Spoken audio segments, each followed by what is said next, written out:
Aspirational values, honesty and integrity. Practiced values, rationalizing and letting things slide. Mom is always telling her kids that honesty and integrity are important, and that stealing and cheating in school won't be tolerated. As they pile into the car after a long grocery shop, Mom realizes that the cashier didn't charge her for the sodas at the bottom of the cart. Rather than going back into the store, she shrugs and says, "Wasn't my fault. They're making a mint anyway." Aspirational values, respect and accountability. Practiced value, fast and easy is more important. Dad is always driving home the importance of respect and accountability, but when Bobby intentionally breaks Sampy's new transformer, Dad is too busy on his BlackBerry to sit down with the brothers and talk about how they should treat each other's toys. Instead of insisting that Bobby needs to apologize and make amends, he shrugs his shoulders, thinking, boys will be boys, and tells them both to go to their rooms. Aspirational values, gratitude and respect. Practiced values, teasing, taking for granted, disrespect. Mom and Dad constantly feel underappreciated, and they're tired of their children's disrespectful attitudes. But Mom and Dad themselves yell at each other and call each other names. No one in the house says please or thank you, including the parents. Moreover, Mom and Dad use put-downs with their children and with each other, and everyone routinely teases family members to the point of tears. The problem is that the parents are looking for behaviors, emotions, and thinking patterns that their children have never seen modeled. Aspirational value, setting limits. Practiced values, rebellion and cool are important. Julie is 17 and her younger brother, Austin, is 14. Julie and Austin's parents have a zero tolerance policy for cigarettes, alcohol, and drugs. Unfortunately, the policy isn't working. Both kids have been caught smoking, and Julie has just been suspended because her teacher found vodka in her water bottle at school. Julie looks at her parents and screams, "You're such hypocrites. What about those wild parties y'all used to throw in high school? What about the time when Mom went to jail? Y'all thought that was so funny when you told us. You even showed us pictures."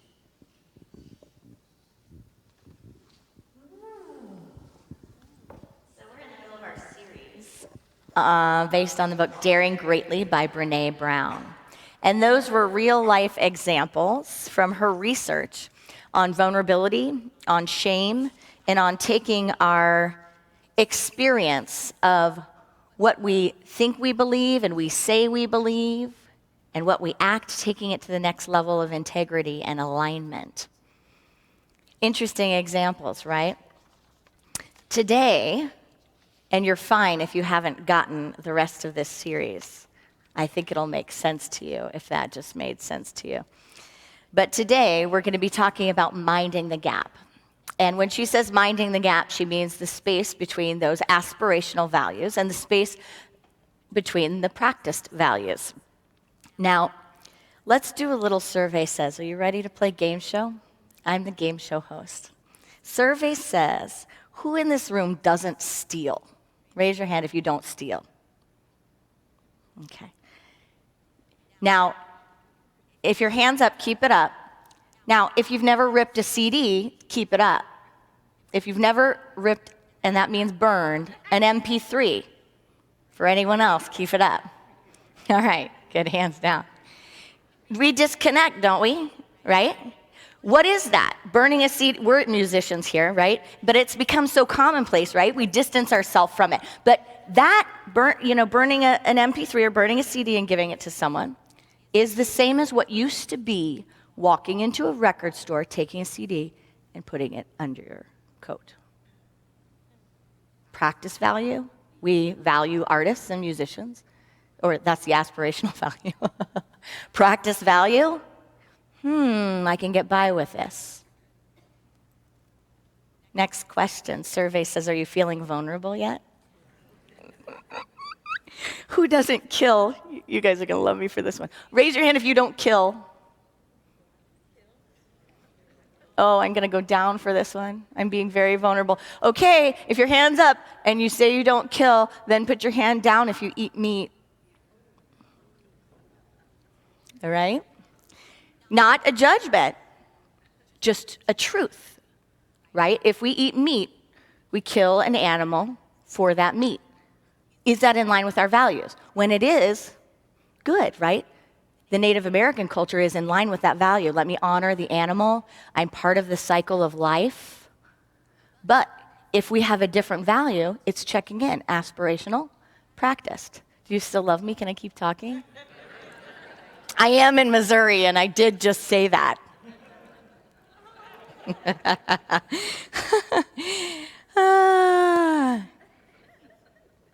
Who doesn't support child labor? Raise your hand. Who doesn't support child labor? I know I say things in funny ways. If you don't support child labor, in those poor practices, raise your hand. Okay, you can put it down on your own now. But I would encourage us to look into where all of the products that we wear are made and how they're made and who touched them. Because it's very doubtful that there's probably a soul in America, the United States of America, that doesn't actually support some practices that we would find pretty hideous if we were actually able to take a look into it. Who values the environment? Survey says. Who takes home styrofoam to-go containers? I really try hard. I'm thought of as a nutball for trying so hard not to. Aspirational values, practiced values. The gap between them is our integrity gap. Now, we say when we get into this kind of discussion, right? Well, I can't figure everything out. Saving one cup is not going to save the world and the planet for the children. And how can I keep up with everything? And it would make me crazy to try to do the right thing all the time. I do the best I can. You know what? They change the evidence anyway on all the research on this all the time. So how can I keep up, right?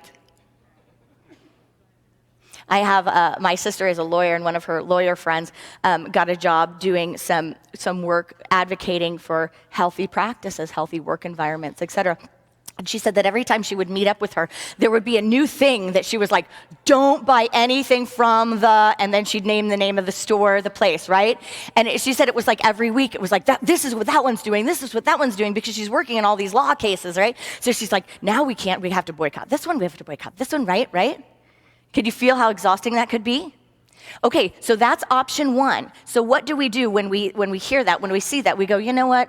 What do? We say, I'm just going to kind of ignore it. I'm just going to kind of ignore it because I'm doing the best I can, even though it doesn't line up with my values. And I do believe that what I do creates something. I do believe in the principles that what I put my money towards, what I put my energy and my attention towards, I am sourcing. I am guarding that thing. I am guarding that thing. I am bringing it into creation. I am building it. I am making it more. And it doesn't align with my values, but I can't reach everything. Do you think that there's a space between that way of showing up and totally checking out and totally being on top of everything and being like a crazy researcher constantly figuring out and realizing we can't even move forward without stepping on something, killing? I'm a vegetarian, and what do? What did I do to a spider or a group of ants when I swept them up? I killed them, right? But there's something in between. And she talks about this. She talks about what happens to us is the disengagement divide. It's this disengagement, right? And if we disengage, then we are no longer consciously creating the system that we want to make happen. So there must be something in between being crazy, crazy attentive to every detail and trying not to move so that we don't harm anything, and checking out and going, you know what, it's not going to make a difference. Because when we're disengaged, something happens, right? We lose people, she says. People check out. That's happened sometimes in politics, hasn't it? There's sometimes when you just go, you know what, can't figure it out, can't solve it, not going to be able to trust them, whatever it is. So how can we wake ourselves up? And what are we called to do as leaders in unity, as leaders in our movement, as leaders in our community, as leaders in our families? To make the space between the aspirational values and the practice values smaller. I want to share with you a bit from Brené's book. She says this: we can't give people what we don't have. Who we are matters immeasurably more than what we know or who we want to be. The space between our practice values, what we're actually doing, thinking, and feeling, and our aspirational values, what we want to do, think, and feel, is the value gap, or what I call the disengagement divide. It's where we lose. She goes on to say, when that divide broadens to a certain critical degree, we're goners. That's why dehumanizing cultures foster the highest level of disengagement. They create value gaps that actual humans can't hope to successfully navigate. They create value gaps that actual humans can't navigate. There's one store in the area, it's a health food store that I really like, and lately I'm liking it more. It's up in Independence. It's the Nature's Pantry company that's changed over to another name. But anyway, I tried to get a thing of yogurt there that I had tried somewhere.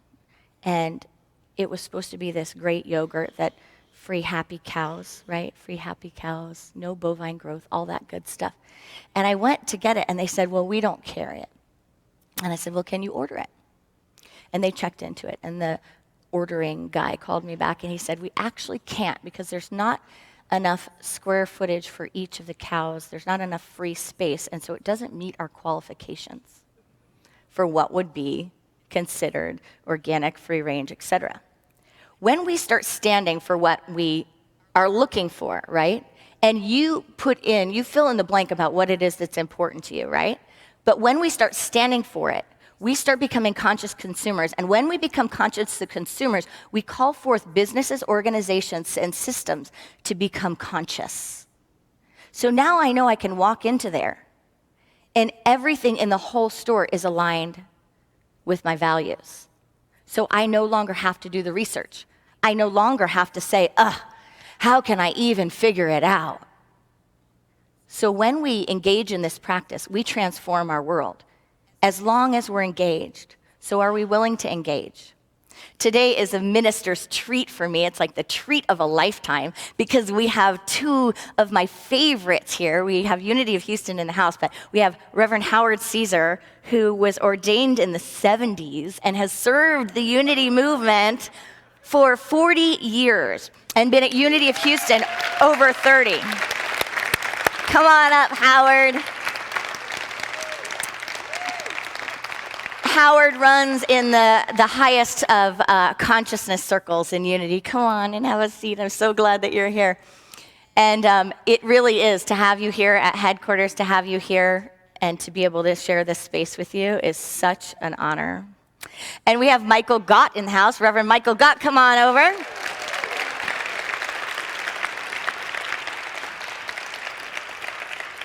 Reverend Michael Gott has been in the New Thought movement for over 20 years, and he has 10 CDs, right?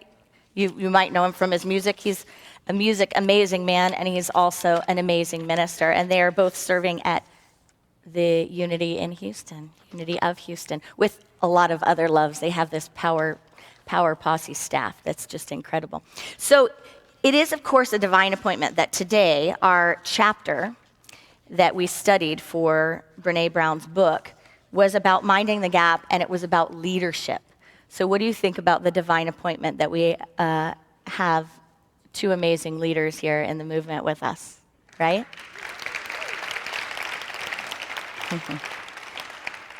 So we're going to do a little bit of a Q&A Sunday, but Brené is going to launch the Q's.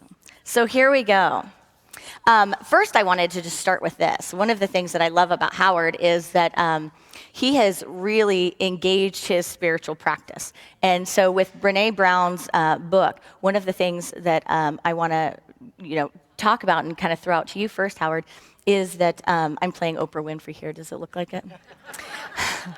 is that he has explored spiritual practices that go beyond the walls of unity. So he is very immersed in the oneness blessing, if you know oneness blessing from India and Diksha. And then he has gone to John of God, which I've gone to also. We've shared that. But he's gone many times. John of God is a healer that is in Brazil. And so one of the questions that Brené Brown addresses is vulnerability. And in leadership, in systems and organizations, are we allowed to be vulnerable? Is it okay to cross the boundaries? Or are there unspoken rules, unspoken ideas of what we should or we shouldn't do in unity? So regarding your explorations, would you address that? Oh, yeah, you need something to talk into. There we go. Yeah, I actually had to, look inside myself to see, to a certain extent, whether I had the courage to go out beyond certain boundaries, because, there are certain unspoken boundary lines, it seems, for ministers in various denominations. And even though unity is new thought, and we're always thinking in terms of new, so there should never be a boundary line, because there's something always new beyond that, and not boxing ourselves in. There still are those who can be your colleagues and people that you've worked with and are individuals in the movement that may have judgments about it. So yeah, I actually did have to dare, and I had to really look at that and face it. But I came to a place, I guess, in my life where I just said, I got real quiet with myself, and I said, okay, God, if there is anything that you are, taking me to and pulling my energies toward that would just broaden me as a soul and maybe even enhance my effectiveness as a minister, let it be. And these things just unfolded as they do when you ask and invite. And so certain people came in my life and introduced me, and I got excited and enthused about going and exploring. I was very skeptical. I'm a Virgo. Any other Virgos in here? I start out as a skeptic. Charles Fillmore, by the way, was a Virgo, so we're in good company. And anyway, so I went to India, to the Oneness University, and a good friend of mine had introduced me to it, and it was very, very helpful and very, very valuable to me, because it even validated all the more what unity has always taught. It's about oneness. Unity means oneness, and so many of the teachings were in very much in alignment. Most of them really were. I did some research after that and found out how much Charles Fillmore, Emma Curtis Hopkins, Ernest Holmes had studied Eastern religions, the Bhagavad Gita and all of this, so that they had actually brought a westernized form of some of the Eastern teachings, as much as the West would tolerate. And so I felt I was kind of in good company, and that was okay.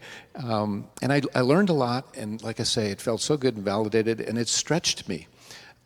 It took me to a deeper place. And it was not being disloyal to unity, because everything that I got there just pushed me further and deeper into the things that we teach. Might be a little different terminology, many, many similarities. We always say emphasize the similarities, but it was very, very helpful to me. And then John of God was another opportunity, and that's about mediums, and that was sort of taboo. And I've always been kind of conservative, and I grew up being taught to worry about what people think. That was one of the mantras in my household. Bless my parents, they're great parents, but that was what I was taught. So I was always worried, what are people going to think if I do this or do that? And so I've always been very conscious of any move I make as a minister in terms of the body of people, the congregation that I serve, in terms of, is this a right move, a wrong move? How's it going to be judged? How's it going to be evaluated? So I had some real woods to walk through, and finally found peace with it and felt rightness about it, and I'm very grateful I have, even though I've been criticized by a few folks out there. Thank you. So that's really her work is about emotional exposure. It's about being vulnerable. It's about uncertainty and taking risks and moving into these spaces. So would you say that it's fruitful living and it's emancipating to be willing to take those risks? Absolutely. In fact, it's interesting that she talks about being engaged. And there are classes that you take at the Oneness University in India, and I've been there like 7 or 8 times now. I go once each year because it just stretches me. And one of the things that they emphasize so much is stay engaged. Don't go off somewhere and be a monk in a cave meditating and not being engaged in life. That essentially all that they're teaching and all that you're learning to expose yourself to the nature of the divine and all of these characteristics, you need to bring them into the world and let your light shine and bring them into full expression. So that is a huge teaching and emphasis there as well. So again, we're very much in alignment. Perfect. So I have a couple of quotes to share with you from Fillmore. In 1928, he said, "So many people pray, pray, and pray. They don't get action. Our bodies need to be acted upon. It's not altogether praying, but it's doing. You must do something." He also says, "Great teachers and leaders of the race have really developed and expressed a superconsciousness that is potential in all persons. When the natural world is scientifically and universally revealed, a great school of instruction in soul unfoldment will be established right here in our midst, and its results will be beyond our present imaginings." And I do imagine that if Charles Fillmore was alive today, he would be exploring at the forefront of everything. I don't think there is anything that couple would be afraid of exploring. And so kudos to you, Howard Caesar. Michael. Yes, ma'am. Here we go. The question you liked. How does shame show up in religion? And does shame show up in unity? Yes. So, like many of you, I grew up in a very dualistic, most of the Western religions are dualistic in their core and in their worldview, and I grew up in an evangelical, fundamentalist Christian home, and shame was a great motivator. You know, that we were taught to avoid shameful behaviors, and it'll get us in line. And I remember being shaped strongly by some very shaming incidents in my life, and so I think it's at a certain level of evolution in consciousness, it's used by religions to control, really, and I think, and also having this ultimate punishment, holding out. We were joking at our Unity Houston retreat. It's like, I think we'd get more people here if we just bring hell out of the closet every once in a while. Just go, just throw it out there. No, we're not going to do that. We're not. And that was not Howard's idea, by the way. They know, though, I do that every once in a while. I'm like, we haven't talked about evil or hell for a while, so I know. Let's have a metaphysical Sunday. And so, largely in New Thought and in Unity, we don't have shame like that. We don't shame people based upon doctrine or dogma, but there is shame, and I've seen it a lot. I call it the Unity double whammy. It's when people, they're struggling. They're trying to take these principles, and they're simple, but they're not easy to live. And you're working with decades of old beliefs that are just layered and encrusted in our thought processes, and people struggle. They want to take up these prosperity principles, and they want to tithe, and then there's some struggle there. And when it's not working, they're ashamed. And so the double whammy is, not only are they still experiencing the negative effect of old thought patterns and limiting beliefs, they're experiencing that, but then there's this added layer of, I must be doing it wrong. And what I see is people leave. When people are grieving or struggling, people struggling with addiction, and that's part of my path, and it was not, I didn't get sober the first time I tried, and it was a struggle.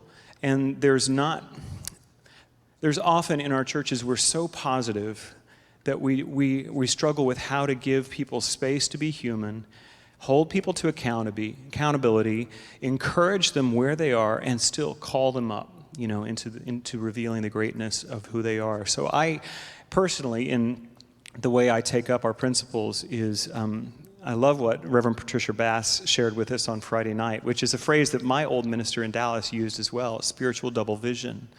Being able to see the actual facts of the human experience, and at the same time see the truth. Ernest Holmes used to say, for those of you who don't know, I've been around New Thought for a long time. My ordination, I got ordained first in religious science, or Centers for Spiritual Living, and I just recently completed my ordination in Unity. And so I have dual citizenship. I'm very happy about that. But Ernest Holmes used to say this: our task is to stand in hell and declare heaven. And what that means is to be where you are. I can't pay the bills. I have a diagnosis that has me terrified. All of these things, to actually be where we are and proclaim heaven and do our spiritual work. And we can do this for each other. It's powerful, powerful work to encourage each other. But we have to be able to tell the truth about the facts, the lowercase t truth. And I think that's where a lot of shame and unity lies. Thank you. So here's a question to throw out there. What rules and expectations are followed, enforced, and ignored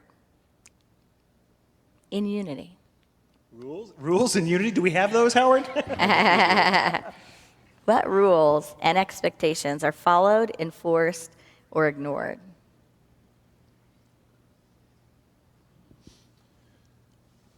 Well, I've probably been in unity too long, and I'm blinded to some of them. Right.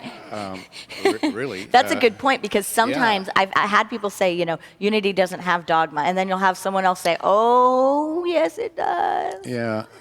Because you might not be very comfortable in unity if you're talking about a lot of hell. If you were talking about the devil is a little red man in a frying pan that's actually coming around to get you. If you were talking about sin, or that you are, the dirt of the earth, like you are. Or being, yeah, go for it. Or being negative in any way, because I can remember. Yeah. I can That's against the rules. That's against the rules. So I can remember attending maybe like an INTA Congress or something, and you're in the elevator with all these new thoughters, and there's a little conversation that goes on, and somebody says something that's a little bit negative, and three people say, cancel, cancel, cancel, cancel. Yeah. So it's like, And boy, it's you've got shaming, right? It's shaming, and it's like, oh, I failed this elevator trip. Reframe, let's turn that I have around. to- I did it this morning, right? I have to be on guard. Woo! So those are expectations that are followed, and to some degree, in a very cheery way, enforced. I actually have had so many people, I started off really doing music, and music is always going to be the center of my ministry, that's for sure. But I can't tell you how many times people said, we really should not sing "Let There Be Peace on Earth," because that's something in the future. We really need to make it. There and is I'm like, peace on really? We can't even like say "Let there be." I just find it our new thought positivity police are. Some people are just so hypersensitive. Come on. I remember when I was ministering in Montclair, and I would go to the interfaith council meetings of all the folks in the area that were leaders. And I remember just falling in love with the rabbis. And I realized, gosh, in unity as ministers, we kind of get like the short end of the stick. Like the rabbis can be in suffering and be with suffering and talk about suffering. So it's like, because that's a lot of, the past and the history is like compassion and action. And it was so liberating, because I was like, I gotta give myself a little more permission, like to, not be so happy all the time, and to think some things are, not great sometimes. But I thought, the liberated rabbis, like they got it going on, You get to be helpful and positive, but you don't have, you can be with what is.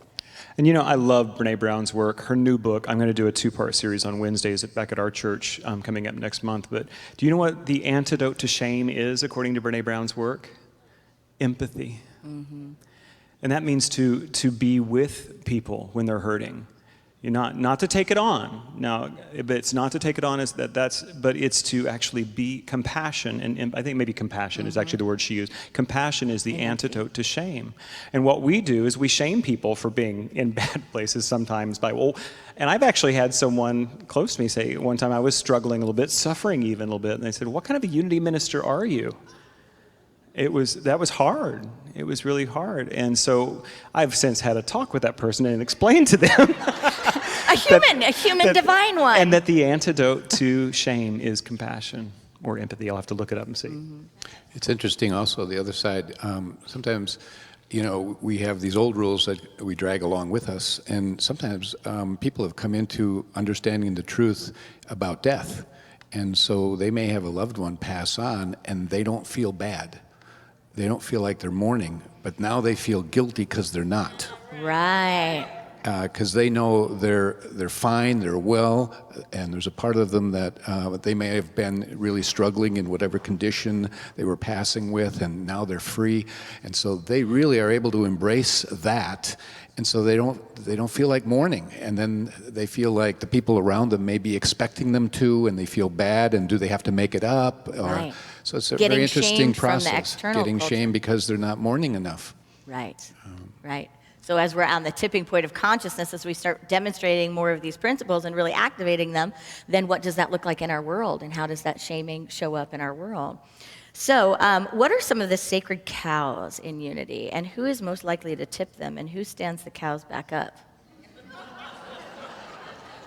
Can I answer this as like sort of an insider-outsider? Yeah. Because I've actually been speaking and singing in Unity churches for 21 years, and I've had a lot of deep relationships with a lot of Unity churches. But I've always been on sort of the other side of the family until the last 4 years when I've been on staff at Unity Houston. And I see there is a divide. It's the Fillmorian fundamentalists who are saying that we don't teach anything but Myrtle and Charles, and maybe some Emily Cady And every once in a while. I have a question. Are they all vegetarians? Because that was the beginning of Unity. Well, yeah, and so But that's one that we ignore. So there's a sacred cow for some people. It's that we are true to our teaching, and it doesn't need to evolve or grow. Which Right. Howard did a beautiful teaching on the history of New Thought, and that's a dangerous trap. You know, that's what happened to Christian Science. Is this is the final revelation of truth. Yeah. And so we have that there's a whole, and some of you are here who are Fillmorian fundamentalists. I'm not talking against you. I'm just saying that that's one point. And then we have people that say, no, we need to throw all that out, and we need to just, only do the new stuff. And I think that both of those camps are sort of holding them as sacred cows. And the truth is, there is a middle way. Right. And we have to gain some more flexibility, tip a few cows, and Right. put some of them, I'm trying to find a metaphor and it's not coming, so we'll let it go. Let the cows go. There But you make go. sure they have enough square footage to make your yogurt. That's what I know. I think we have to milk the cow We have definitely or milked utter the a cow. new truth. Utter a new truth. That may be the best thing said today, I right knew there. this would be epic.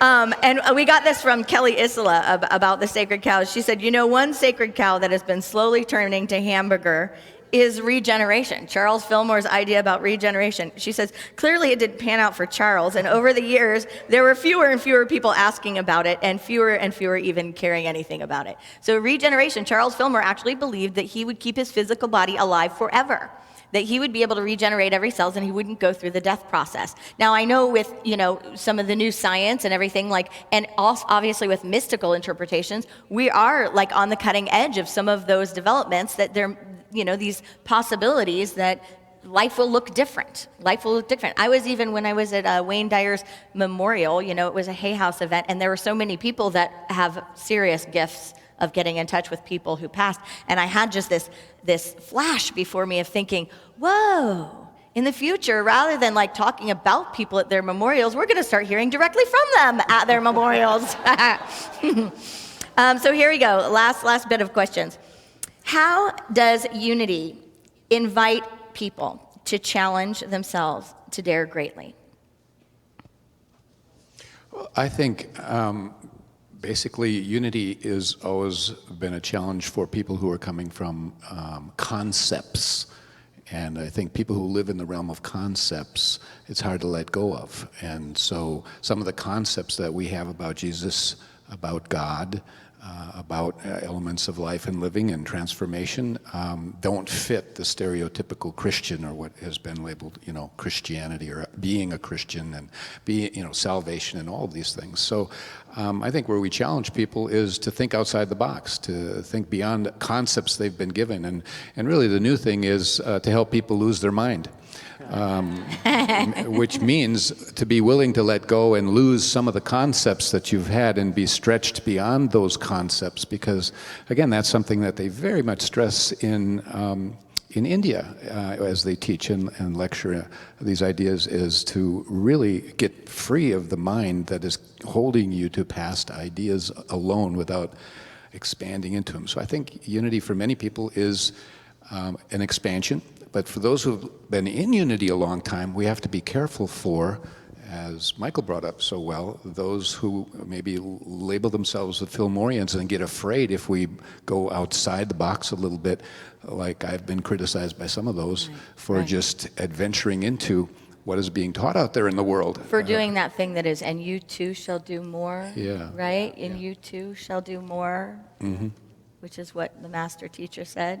Indeed. Interesting, eh? Yeah. So I'd like to add on that question. I agree with everything Howard just said, and I think the other way we challenge people to dare greatly is to be who you came here to be. You know, that it's that internal shedding of our defenses and our layers of old thoughts and ideas and limited ideas of what life is and who we are, and step into our authentic nature. You know, one of people who hear me speak know one of my favorite quotes is Emerson, who said, "The fact that I am here shows me that the soul had need of an organ. Shall I not assume the post?" And that's where the challenge is to step into who you are. Because each of us is an irreplaceable, unrepeatable expression of a one perfect life. And yet we hide from that. We're afraid. And so I think where we in unity, and this is right in alignment with our principles, is to step into the calling to be exactly who you came here to be. As opposed to sameness, yeah. So I strongly believe that at the turn of the century, unity was daring greatly. Unity was at the forefront of spiritual movements. What was going on here on grounds at Unity Village at the turn of the century was mind-blowing. What can you say to answer this question? If unity is to survive the next 100 years, what will daring greatly look like for the future of unity? You just got ordained. I'd love to hear what you have to say. You know, I don't know about the next 100 years. I'm turning 50 next year, so I'm planning on giving it a good go for 15 or 20 of those. Oh, come on, Regenerator. Cancel. And so I'm a focus group of one, and I just see what I feel like is being called for, and I think you're doing it, Reverend Erin McCabe. I think that bringing Brene Brown's work into the circle, I mean, I think that her work, and I've gotten to meet her a couple of times. She's really something. I danced with her to ABBA's Dancing Queen one time, but anyway. But we can't get her to come speak at our church, and she's like 10 minutes away. We're working on that. But she's great. But I think that's part of it. It's to stop hiding behind our doctrine and our positivity police, and let's get real. And then I think that's a part of what the next 100 years looks like. And I think too, you know, there's a lot. We lived also 10 minutes away from another big church. Joel Osteen is right down the street from us. And you know, and he's got 22,000 people coming on a weekend to his services, and people are saying, you know, I don't know if you know this, but Howard was friends with Joel's dad, John Osteen, and John used to listen to Howard's lessons on cassette, and people have said, you know, Joel has stolen our message. No, he hasn't. It's truth, you know, and if that's where evangelical Christianity is, then what is ours?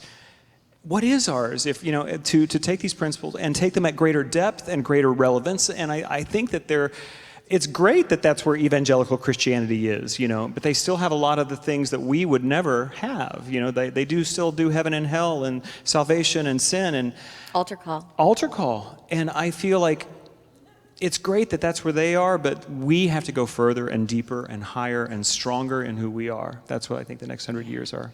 And I think the next 100 years are going to take each of us practicing the principles. It's going to take unity getting completely beyond the walls and recognizing that in each one of us there's absolutely an inner sanctuary, and we have to be bold. We have to dare greatly. We have to be vulnerable and go out into the world and live this, because there is nothing more alive than a magnet. There is nothing more alive than light just beaming through someone and then offering these principles and saying, I have worked them, I have done them. It's not enough to be intellectual about it, right? Mark Nepo said something in his little morning readings book about the air. He said, if you wait long enough, something like this, to try to understand the air, contemplate the air long enough, before you breathe it, you'll die. So I think this next era for us is to get out of the contemplation and into our lives even more deeply. Are we ready to dare greatly? Yeah. Happy Sunday. Thank you both so much.